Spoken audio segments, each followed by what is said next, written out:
this is Alina from Dutching Company. Here, I will introduce our liquid packing machine DS200Y for you. Firstly, this liquid packing machine has two main parts.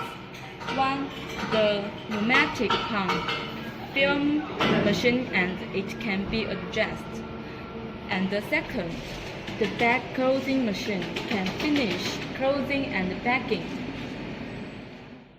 For this machine operation, we can turn on this switch and wait the temperature to the set temperature.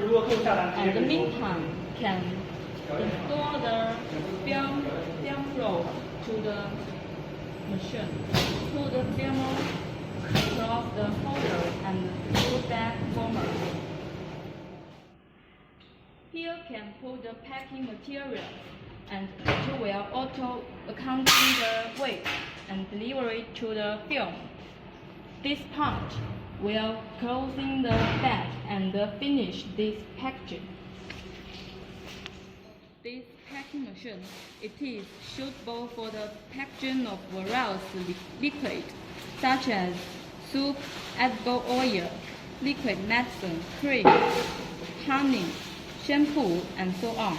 And this packaging size range is length 30 to 180 millimeter, width 15 to 100 millimeter. This is the general introduction of this liquid packing machine DS200Y.